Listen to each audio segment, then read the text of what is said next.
राष्ट्रपति शासन, ये शब्द हम सबने कई बार सुना है, पर इसका असली मतलब क्या है? और सबसे बड़ा सवाल ये है कि नाम तो राष्ट्रपति का है, पर क्या राज भी वही करते हैं? चलिए आज इसी गुत्थी को सुलझाते हैं। तो ये राष्ट्रपति शासन आखिर है क्या? देखिए, इसको एक तरह का इमरजेंसी बटन समझिए। जब किसी राज्य में सरकार संविधान के हिसाब से काम नहीं कर पाती या कह लीजिए कि पूरी व्यवस्था ही पटरी से उतर जाती है, तब केंद्र सरकार ये बटन दबाती है। और हाँ, ये जानना बहुत जरूरी है कि ये सब कुछ टेम्परेरी होता है। मकसद सिर्फ एक है, स्टेट में लोकतंत्र को वापस ठीक से बहाल करना। और यहीं से हमारा वो बड़ा सवाल फिर से सामने आ जाता है। नाम है राष्ट्रपति शासन। तो क्या सारे फैसले राष्ट्रपति ही लेते हैं या असली ताकत किसी और के हाथ में है? पर्दे के पीछे कौन है? इसी सवाल का जवाब हमें इस पूरे सिस्टम की हकीकत बताएगा।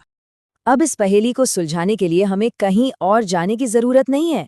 हमें सीधा चलना होगा अपने संविधान के पन्नों की तरफ, क्योंकि असली शक्ति कहाँ से आती है और उसकी हदें क्या हैं, ये सब कुछ वहीं लिखा हुआ है। संविधान का आर्टिकल 356, यही वो नींव है जिस पर राष्ट्रपति शासन की पूरी इमारत टिकी है। और इसमें एक लाइन बहुत दिलचस्प है, राष्ट्रपति को ये संतोष हो जाए। टेक्निकली यही वो ट्रिगर पॉइंट है जिससे ये सारी प्रक्रिया शुरू होती है। लेकिन सवाल ये है कि ये संतोष किसका है?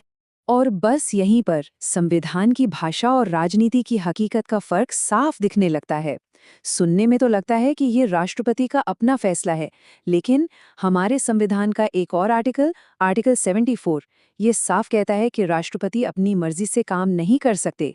उन्हें हमेशा प्रधानमंत्री और उनकी कैबिनेट की सलाह पर ही चलना होता है। तो इसका सीधा सीधा मतलब ये हुआ कि राष्ट्रपति का संतोष असल में प्रधानमंत्री और उनकी कैबिनेट का संतोष। तो ठीक है, ये तो साफ हो गया कि फैसला प्रधानमंत्री और कैबिनेट का होता है। पर ये फैसला लिया कैसे जाता है? इसका पूरा प्रोसेस क्या है? चलिए अब जरा इस पर नजर डालते हैं। देखिए, इसका एक पूरा प्रोसीजर है। ज्यादातर मामलों में इसकी शुरुआत होती है राज्य के गवर्नर की एक रिपोर्ट से। गवर्नर, जो कि केंद्र के ही नुमाइंदे होते हैं, ये रिपोर्ट जाती है होम मिनिस्ट्री को और वहां से पहुंचती है सीधे प्रधानमंत्री के ऑफिस, यानी पीएमओ। असली एक्शन यही होता है। सारी जांच परख, सारा मूल्यांकन यही होता है। और जब पीएमओ को लगता है कि हाँ, अब राष्ट्रपति शासन जरूरी है, तब प्रधानमंत्री इस प्रस्ताव को कैबिनेट के सामने रखते हैं। कैबिनेट से मंजूरी मिलने के बाद ये सलाह के रूप में राष्ट्रपति के पास भेजी जाती है और राष्ट्रपति का काम बस उस पर अपनी फाइनल मोहर लगाना होता है। तो मतलब साफ है, इस पूरे प्रोसेस का निचोड़ बस एक लाइन में है। राष्ट्रपति शासन का असली मतलब है प्रधानमंत्री और उनकी कैबिनेट का फैसला। डिसीजन मेकिंग की जो असल पावर है वो पूरी तरह से केंद्र सरकार के पास है, जिसे लीड करते हैं प्रधानमंत्री। अच्छा, तो एक बार राष्ट्रपति शासन लग गया, उसके बाद क्या होता है? उसके बाद होता है शक्तियों का एक बहुत बड़ा ट्रांसफर। सारी की सारी पावर स्टेट गवर्नमेंट से शिफ्ट होकर सेंट्रल गवर्नमेंट के हाथों में आ जाती है। और ये कोई छोटा मोटा बदलाव नहीं है, ये एक जबरदस्त पावर शिफ्ट है। सोचिए, नॉर्मल दिनों में राज्य को मुख्यमंत्री और उनकी कैबिनेट चलाती है, लेकिन प्रेसिडेंट्स रूल में ये सारी एग्जीक्यूटिव पावर गवर्नर के पास चली जाती है। और गवर्नर किसके कहने पर काम करते हैं? सीधे केंद्र के। राज्य के लिए कानून बनाने का काम जो विधानसभा करती थी, वो अब पार्लियामेंट करती है। यहाँ तक कि राज्य का बजट भी दिल्ली में पास होता है। मतलब एक तरह से पूरे राज्य का रिमोट कंट्रोल प्रधानमंत्री और उनकी सरकार के हाथ में आ जाता है।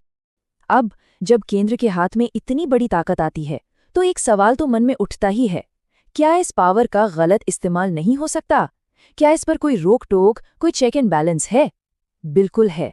और हमारे इतिहास और हमारी अदालतों दोनों ने इसमें बहुत बड़ा रोल निभाया है। जरा इस आंकड़े पर गौर कीजिए। 1990 से पहले आर्टिकल 356 का इस्तेमाल 100 से भी ज्यादा बार हुआ, और कई बार तो ये आरोप भी लगे कि इसे संवैधानिक मजबूरी में नहीं बल्कि राजनीति फायदे के लिए इस्तेमाल किया गया, चुनी हुई राज्य सरकारों को गिराने के लिए एक हथियार की तरह। इस तरह के राजनीतिक इस्तेमाल पर लगाम लगाने के लिए 1994 में सुप्रीम कोर्ट का एक लैंडमार्क फैसला आया, एसआर बॉम्बई केस। इस फैसले ने केंद्र की इस ताकत पर बहुत जरूरी ब्रेक लगा दिए। पहली बात, अब कोर्ट ये देख सकता है कि राष्ट्रपति शासन लगाने की वजह सही थी या नहीं। दूसरी, किसी सरकार का बहुमत है या नहीं, इसका टेस्ट राजभवन में नहीं बल्कि विधानसभा के फ्लोर पर होगा। और सबसे अहम, अगर कोर्ट को लगता है कि सरकार को गलत नियत से हटाया गया है तो वो उसे वापस बहाल भी कर सकता है। ये फैसला सच में एक गेम चेंजर साबित हुआ। तो अब तस्वीर काफी हद तक साफ है। पावर प्रधानमंत्री के पास है, लेकिन उस पर अदालतों का कंट्रोल भी है। आखिर में बात आकर टिकती है प्रधानमंत्री की अपनी संवैधानिक और नैतिक जिम्मेदारी पर। आपको पता है, जब संविधान बन रहा था तो खुद डॉक्टर बी आर अम्बेडकर ने उम्मीद जताई थी कि आर्टिकल 356 एक डेड लेटर बनकर रह जाएगा, मतलब एक ऐसा कानून जिसकी जरूरत कभी पड़े ही ना।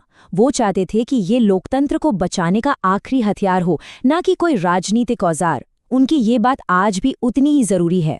तो आखिर में हम फिर से उसी सवाल पर आ जाते हैं, क्या आर्टिकल 356 की ये एक्स्ट्रॉर्डिनरी पावर हमारे लोकतंत्र के लिए एक कवच है या एक हथियार? एक ऐसा कवच जिसका इस्तेमाल तभी हो जब संविधान सच में खतरे में हो, या फिर एक ऐसा हथियार जिसका इस्तेमाल केंद्र अपनी मर्जी चलाने के लिए कर सकता है? इसका जवाब इस बात पर निर्भर करता है कि इस ताकत को इस्तेमाल करने वाले इसका इस्तेमाल कैसे